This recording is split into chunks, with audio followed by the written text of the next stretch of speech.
우리 오늘은 한 해 동안 베풀어 주신 은혜를 되새겨보는 감사주일로서 사도행전 강해를 잠시 멈추고 감사절에 대한 말씀을 여러분들에게 드리려고 합니다. 아마 많은 분들이 올 한 해는 참 힘들었습니다, 정말 어려운 한 해였습니다 라고 말씀하시는 분들이 대부분이 아닐까 이런 생각을 해보게 됩니다. 어느 누구보다 예상하지 못했던 이 코로나라는 그런 바이러스가 전 세계를 강타하면서 이 많은 분들이 정말 우리가 힘든 그런 경험을 했고 지금도 그런 경험을 우리 하고 있습니다. 코로나로 인해서 사랑하는 분들을 먼저 보내신 분들도 계시고, 또 잡을 잃기도 하고, 또 사업에 어려움을 당해서 생계를 걱정해야 되는 그런 분들도 계실 것이고, 아니면 집안에만 머물러 있으면서 불안함과 우울함을 경험하시는 그런 분들도 많이 계실 것이라는 겁니다. 이런 어려움 속에서 우리의 마음에 훈훈함을 가져다 주는 이야기들도 우리가 들을 수 있게 되는데, 그 중에 한 가지를 여러분들에게 소개를 해드리면, 얼마 전에 처음에 우리 한국 신문에 나왔던 처음에 뉴욕타임즈에 나왔던 기사를 우리 한국 신문에서 그를 인용해서 보도한 그런 내용인데, 우리 한국 정부에서 50년 60년 전에 한국에서 평화봉사단으로 수고를 했었던 그런 분들을 이렇게 수소문을 해가지고 모두 514명 분들에게 코로나19 서바이벌 킷이라고 하는 이 소포를 일일이 다 보내줬다는 겁니다. 그 안에는 당신의 한국에 대한 헌신에 대한 적은 감사의 표시다라는 그런 쪽지와 함께 이런 것들이 이렇게 그 소포 안에 담겨져 있다고 했는데, 이 마스크 100장이 있었고, 화장품들이 있었고, 인삼 사탕도 들어있었고, 또 비단으로 만든 부채도 그 안에 들어있었고, 그리고 은수저 세트가 그 소포 안에 들어있었다는 겁니다. 그것을 받았던 샌드라 네이턴이라는 분이 54년 전에 자신이 한국에서 봉사했었던 것을 기억하고 한국 정부가 감사를 표시한 것에 대해서 너무 감격해가지고 그 소포를 받으면서 이분이 거의 울 뻔했었다고 합니다. 이분이 지금은 뉴욕에서 은퇴를 한 변호사로 이렇게 활동을 하다가 은퇴를 한 75이지만, 이분은 1966년, 그러니까 지금으로부터 54년 전에 대학을 갓 졸업한 21살의 아주 꽃다운 나이에 한국 강원도 춘천 인근에 있는 학교에서 영어를 가르치기 위해서 한국을 찾아왔었던 분이었습니다. 이분의 말에 의하면 한국은 당시에 말할 수 없이 가난했었다고 하는데, 주변은 아주 커다란 소나무들과 보면은 진달래꽃들로 참 아름다웠지만 거의가 흙먼지 날리는 그런 비포장 도로였고, 아이들은 신발도 제대로 신지 않아 맨발로 다니는 그런 아이들이 거의가 대부분이었으며, 이 밤에 잘 때는 천장에서 이 들리는 그런 쥐소리 때문에 이분이 제대로 잠을 자지도 못하는 그런 경험이 많이 있었다는 겁니다. 심지어는 화장지를 구할 수가 없어가지고 시사 주간지인 타임스나 아니면 뉴스윅을 뜯어서 썼어야만 하는 아주 열악한 상황이었다라는 것을 이분이 신문 기사에서 밝히고 있습니다. 그리고 겨울에는 학교에서는 이 숯불난로 하나 가지고 추위를 달래야 했기 때문에 가르치는 시간이 아니면은 그냥 창 옆에 있어가지고 하루 종일 해가 비치는 곳을 따라 옮겨 다니는 그런 일화도 이분이 말을 하고 있습니다. 한 번은 당시에 흔했던 기생충 문제로 가난한 병든 어린 소녀를 미군 의사에게 데리고 가가지고 치료를 받게 해주었는데, 그 소녀의 어머니가 너무 감사하다고 아직까지도 닭털이 묻혀져 있는 아주 따뜻한 달걀 몇 개를 가지고 왔는데, 이들이 어려운 가정 형편에서 주는 선물이라는 것을 깨닫고는 그것을 받으면서 이분이 거의 울 뻔했다라는 그런 에피소드를 인터뷰에서 전하고 있습니다. 그러면서 이분은 반세기가 넘은 54년이란 긴 세월이 지난 후에 한국 정부에서 자신을 기억하고 이 감사의 선물을 보내준 것이 너무도 감격스러워가지고 그 소포를 받고서는 거의 일주일 동안에 오픈도 하지 않은 채 그것을 바라보면서 감격 속에 있었다는 겁니다. 그러면서 이분이 기사 제일 마지막에 이런 카멘트를 이렇게 남기고 있는데, 이 자신은 굉장한 그런 현실주의자라는 겁니다.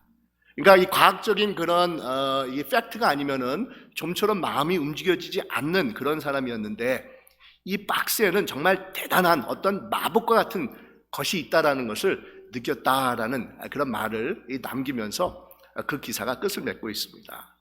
그러니까 Definitely something magical about the box. 이분이 이렇게 얘기를 하고 있는 겁니다. 여러분, 우리 한번 생각해 보십시다. 이분이 그 박스를 받으면서 울 뻔하면서 something magical이라는 그런 감정을 느꼈다고 하는데 왜 그랬겠습니까? 그 안에 비싼 선물들이 가득 채워져 있었기 때문이었겠습니까? 아니면 자신이 원하는 그런 선물들, 취향에 맞는 그런 선물들을 받았었기 때문이었겠습니까? 오랜 세월이 지났는데도 자신을 기억해주고 감사의 마음을 표시하는 것이 너무도 감격스러워서 이분이 그 소포를 받으면서 울 뻔하고 그것을 열어보지도 못하고 그 소포를 집안에 두고 있으면서 그냥 감격에 젖어가지고 저 소포는 something magical한 이 마법적인 그런 느낌을 가져다 주는 소포다라는 그런 생각을 가지고 있었다는 겁니다. 그만큼 여러분, 이 감사는 동서고금을 막론하고 따뜻한 마음을 전해주고 서로의 마음을 열어주는 훈훈한 행위라고 할 수가 있습니다. 그런데 여러분은 얼마나 이런 감사를 잊지 않고 잘 표현하는 그런 삶을 살아가고 있다라고 생각을 하고 계십니까? 오늘 우리가 읽은 말씀은 요즘으로는 이 한센병이라고 불리는 나병 환자 10명이 우리 예수님으로부터 치유를 받은 그런 내용이 기록이 되어 있는데, 여러분, 이 나병이라는 것은 정말 끔찍한 그런 병이 됩니다. 이 나병균이 들어온다고 하면은 살이 썩어지고 얼굴이 완전히 흉측하게 변화가 되고 자신의 손가락이나 아니면 발가락이 떨어져 나가도 신경이 다 죽었기 때문에 알지 못하는, 통증을 느끼지 못하는 그런 아주 무서운 병이 바로 나병이라는 그런 병이 됩니다. 근데 우리 예수님께서 어느 지역을 지나가실 때 10명의 나병 환자들이 있었는데 그 중에 9명은 유대인들이었고 1명은 이 사마리아인이었습니다. 이 둘 부류의 사람들은 도저히 어울릴 수 없는 그런 사람들입니다. 민족적인 우월감 속에 사로잡혀 있었던 유대인들은 민족의 순수 혈통을 더럽혔었던 사마리아인들은 절대로 가까이 하면 안 되는 철천지 원수같이 여기고 있었습니다. 근데 서로가 같은 나병이라는 무서운 병에 걸려서 그랬는지 동명상련의 마음으로 이 10명의 나병 환자들이 하나가 되어 있었습니다. 이들 모두는 예수님이 지나가는 것을 보면서 다들 예수님 앞에 도와달라고 간청을 합니다. 이 자신들의 불행을 그냥 모른 채 하고 지나가지 마십시오, 도와주십시오라고 소리 지르면서 예수님을 정말 부르고 있었습니다. 이 유대인들의 법에 의하면 나병 환자들은 전염성을 가지고 있어가지고 마을에서 같이 살지 못하도록 완전히 격리되어서 살게끔 했습니다.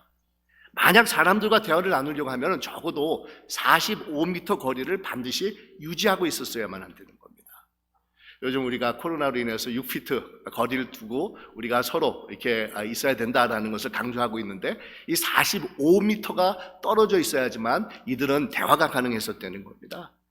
그래서 예수님이 지나간다라는 그런 이야기를 듣고는 이들은 가까이 가지 못한 채 아마 45m 정도를 떨어져 가지고 예수님께 도와달라고 외치고 있었습니다. 그러자 예수님께서 이들을 향해서 이렇게 말씀을 하고 있습니다. 가서 제사장들에게 너의 몸을 보이라, 이렇게 말씀을 하고 계신 것입니다. 여러분, 왜 제사장이겠습니까? 왜 제사장에 가가지고 너의 몸을 보이라라는 그런 말을 우리 예수님께서 이들에게 들려주셨겠습니까? 율법에 의하면 제사장들이 살펴보고 나병이 나았다라는 그런 인준서를 써줘야 하지만 이들은 정상인이 되어서 활동을 할 수가 있었기 때문이라는 겁니다. 그런데 예수님께서는 이들이 아직도 낫지 않는데도 불구하고 제사장에 가가지고 깨끗함을 받았다라는 인증을 받으러 가라라는 그런 말씀을 전해주시는 겁니다. 이 나병 환자들은 단지 예수님의 말씀만을 믿고 제사장을 찾아가다가 가는 도중에 자신들이 이런 흉측한 나병에서 깨끗함을 받았다라는 것을 체험하게 되는 겁니다. 그러니 그 순간에 얼마나 이들의 마음속에 감격과 감사가 쏟아져 나왔겠습니까? 이 지금까지 나병 환자로 받아온 모든 천대와 수모가 눈 녹듯이 다 녹아져 없어졌을 것이라는 겁니다.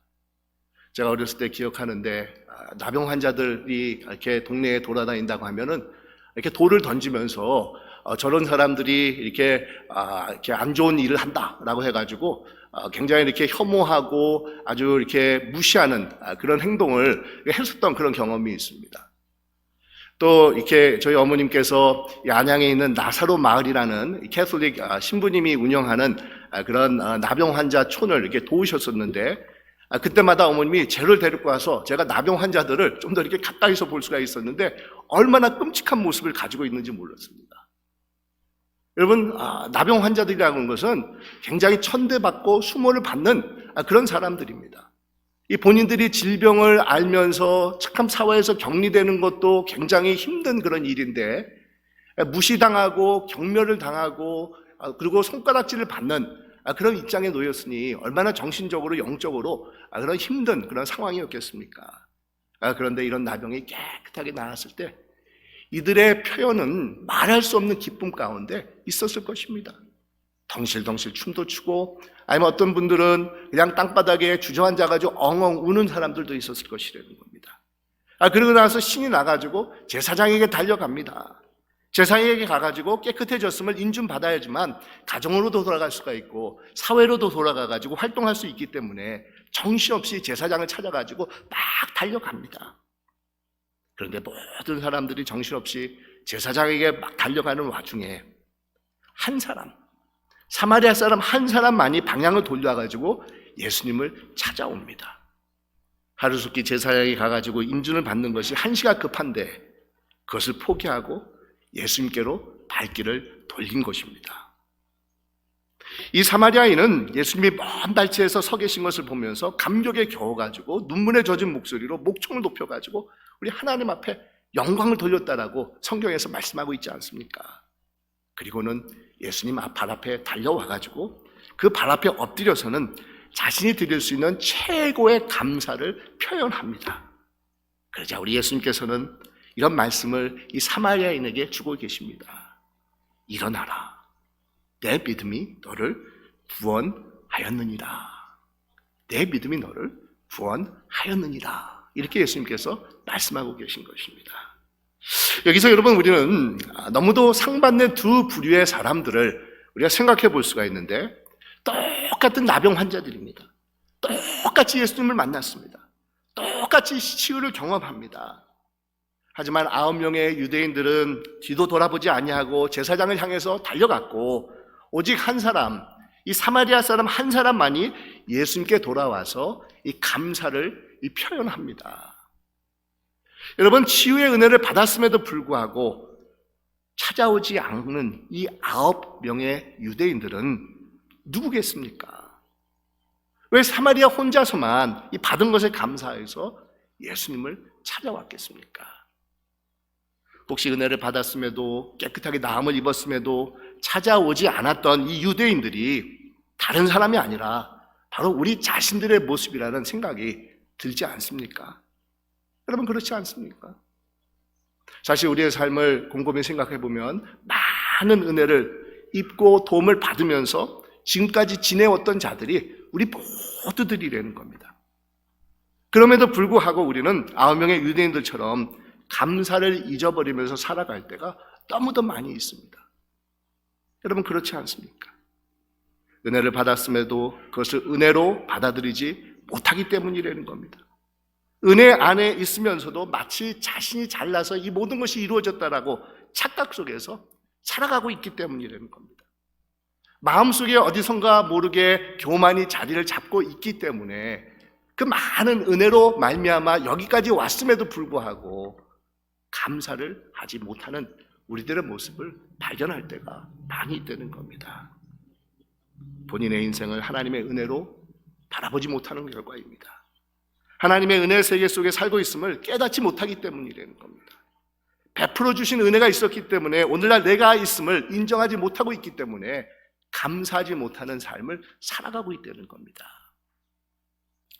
하지만 여러분, 이 9명의 유대인들은 자신들은 사마리아인과 달리 택함을 받은 선민이고 의롭고 괜찮은 사람이라는 그런 생각으로 가득 차 있었기 때문에 예수님께서 나병이라는 그런 병을 치유해 줬음에도 불구하고 그것이 자신들에게 임한 아주 특별한 은혜라는 것을 깨닫지 못한 채 그냥 당연한 것으로만 이들은 받아들이고 있었습니다.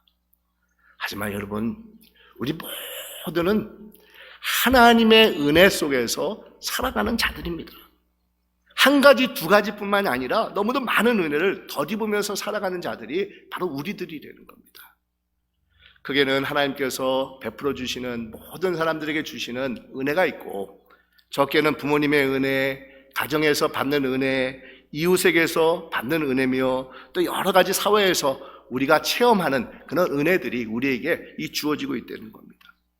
그 은혜가 있었기 때문에 여러분, 오늘날 우리가 지금 이 자리에 있을 수가 있다는 겁니다. 제가 오늘 말씀을 준비하면서 제 인생을 잠깐 돌아다 볼 수 있는 그런 기회가 있었는데, 제가 미국에 올 수 있었던 것이며, 아니면 신학을 공부할 수 있었던 것이며, 또 가정을 이렇게 이룰 수 있었던 것이며, 또 목사로 안수를 받을 수 있었던 것이며, 또 지금까지 하나님의 일을 감당할 수 있었던 것, 이 모든 것들이 정말 하나님의 은혜입니다. 하나님의 은혜가 없이는 도저히 이루어질 수 없었던 것들이라는 겁니다. 예, 사실 올 한 해 동안에 코로나로 인해서 참 마음이 위축도 되고 힘든 일도 있었지만, 제가 개인적으로 또 가정적으로 봤을 때 몇 가지 사실은 참 아주 어려운 그런 일이 우리들에게 있었습니다. 우리 가정에 있었습니다. 그런데 하나님께서 정말 은혜를 베풀어 주셔서 그 모든 어려움을 잘 해결해 주시고 여기까지 올 수 있도록 인도해 주셨다는 겁니다. 그래서 제가 사실은 새벽 기도 때마다 잊지 않고 기도하는 제목은 베풀어 주신 그 은혜 잊지 않게 해 주십시오. 정말 잃어버리지 않게 해 주십시오. 끝까지 기억하면서 겸손하게 하나님의 은혜를 의지하며 살아갈 수 있게 해 주십시오. 이것이 제가 요즘 매일같이 드리는 이 기도 제목입니다. 여러분, 그렇습니다. 우리의 인생은 하나님의 은혜로 점철된 인생입니다. 어느 누구도 혼자서 여기까지 올 수가 없었다는 겁니다. 우리가 오늘날 호흡하는 것도 우리 하나님께서 주신 것입니다. 하나님께서 내게 생명을 주셨기 때문에 이 가능한 것이라는 겁니다. 또한 여러분, 하늘과 땅을 보십시오. 또한 공기와 물을 여러분 한번 생각해 보십시오. 어느 누구도 만들지 않았는데 하나님께서 우리 모두에게 아무런 조건 없이 풍족하게 제공해 주고 계십니다. 이 모든 것이 은혜라는 겁니다. 한 인생이 이 세상을 살아가기 위해서 얼마나 많은 은혜를 더부디면서 살아가고 있는지 모릅니다. 여러분, 어디를 가도 은혜 없이는 살아갈 수가 없다는 겁니다.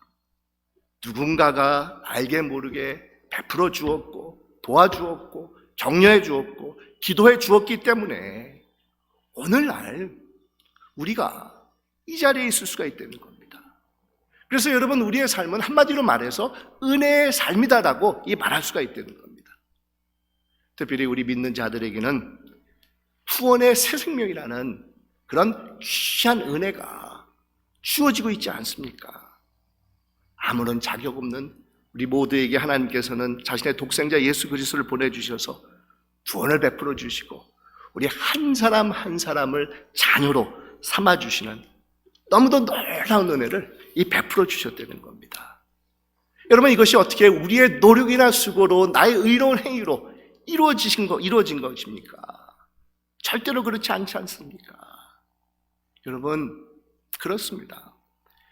우리의 인생은, 우리의 삶은 하나님께서 베풀어 주신 은혜로 우리가 살아가는 그런 인생들이라는 겁니다.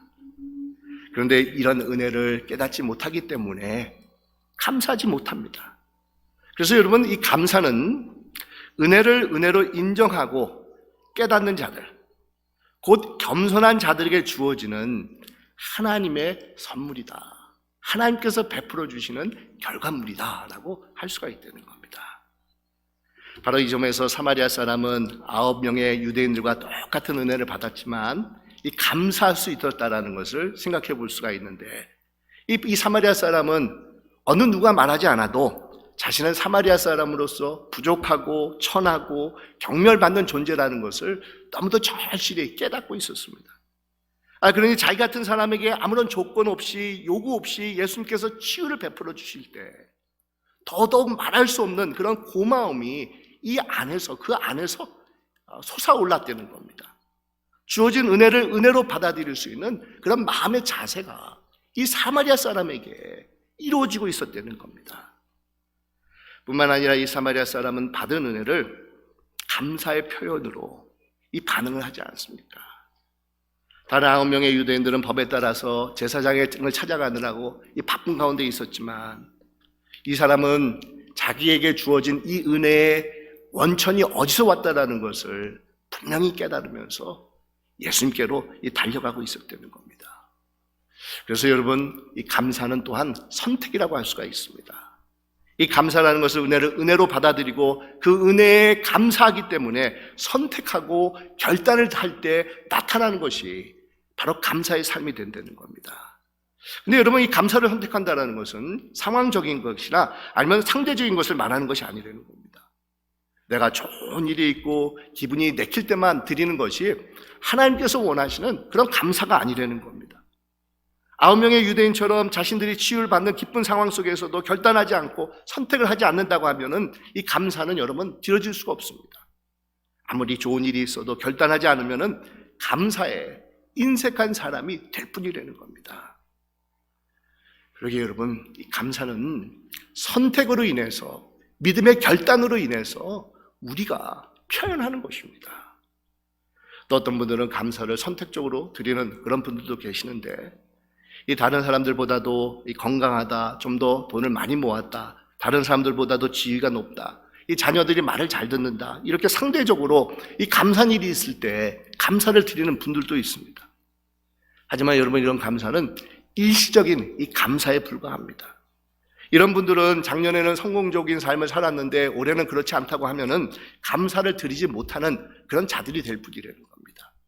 이 자녀들 중에서 한 사람은 잘 되는데 다른 자녀는 별 볼 일이 없으면은 감사가 되었다, 안 되었다 할 수가 있다는 겁니다. 하지만 여러분, 감사는 믿음의 결단입니다.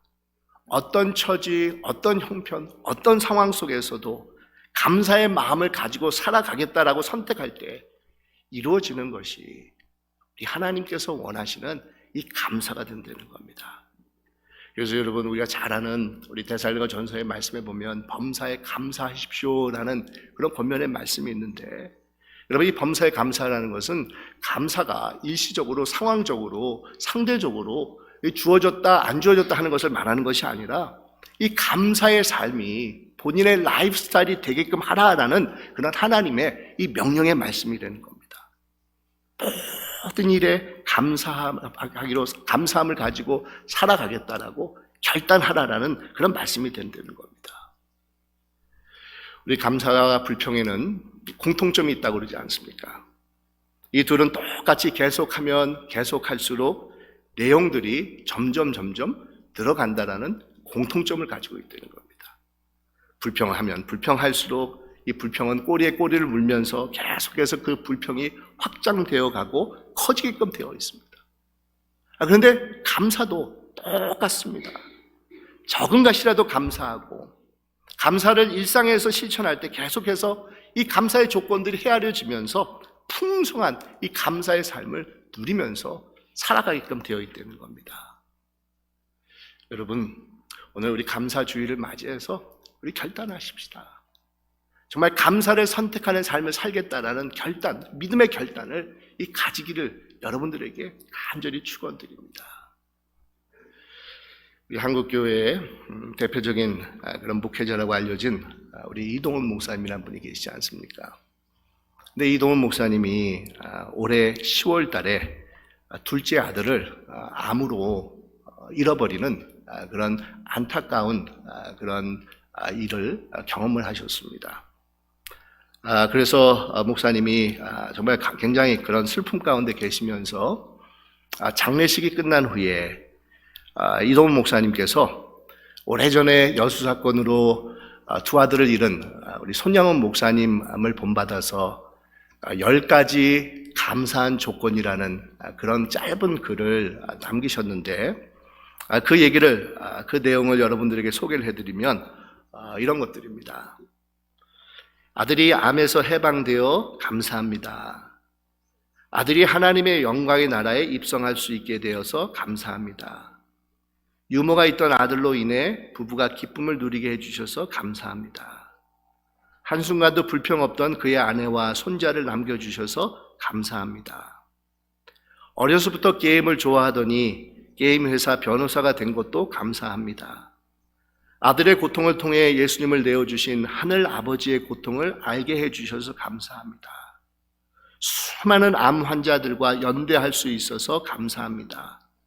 자식을 잃은 수많은 분들의 마음을 알 수 있어 감사합니다. 전 세계 수많은 중보 기도자들과 함께 할 수 있어 감사합니다. 아들이 간 천국을 더 가까이 소망할 수 있어 감사합니다. 이렇게 이분이 감사를 표현하고 있습니다. 여러분, 그렇습니다. 진정한 감사는 결단으로 이루어지는 겁니다. 선택해 지어지는 것입니다. 모든 상황에서 내가 감사로 반응하겠다라는 믿음의 결단이 세워질 때 진정한 감사가 우리 안에서 일어나게 되어 있다는 겁니다. 정말 자신의 삶을 하나님의 은혜의 시각으로 바라보면서 어떤 상황 속에서도 범사에 감사하겠다라는 믿음의 결단을 가지고 있을 때 우리는 감사를 통해서 주어지는 풍성한 삶을 누리는 자들이 될 수가 있는 것입니다. 그러기에 사랑하는 새소망 교회 여러분, 오늘 감사주일을 맞이해서 다시 한번 우리 결단하십시다. 정말 어떤 상황 가운데서도 감사하는 삶을 살아가겠습니다라는 그런 결단이 여러분들의 삶 가운데 세워지기를 간절히 축원드립니다. 정말 우리의 삶이 하나님의 은혜가 없이는 있을 수가 없다는 사실을 우리가 절실히 깨달으면서 감사하십시다. 정말 우리 삶에 늘 감사를 선택하면서 그 감사가 더욱더 우리의 삶 속에 풍성하게 거하기를 위해서 기도하고 결단하는 삶을 살아가기를 바랍니다. 우리 예수님께서 감사를 선택한 사마리아인에게 이런 축복의 말씀을 전해주고 계십니다. 일어나 가라, 내 믿음이 너를 구원하였느니라 라고 축복해주고 계십니다. 그러니까 여러분, 감사가 곧 믿음이라는 겁니다. 믿음이 곧 감사가 되는 것이라는 겁니다. 감사한 믿음은 비례하고 있다는 겁니다. 아무리 믿음이 많이 있다 할지라도 감사가 없다고 하면 믿음은 무용지물입니다. 감사가 있다고 하면 믿음이 충만하게 우리의 삶 속에 거하게 된다는 겁니다. 감사를 표현한 이 사마리아인에게 일어나라, 내 믿음이 너를 구원하였느니라 라고 말씀하고 계십니다. 사랑하는 여러분, 오늘 감사주일을 맞이하여서 더욱더 주님의 은혜를 깨달으면서 감사하고 주님께서 주시는 그 믿음으로 더욱더 충만한 삶을 살아가시는 우리 새소망 교회 여러분 되시기를 주님의 이름으로 축원드립니다. 기도하겠습니다.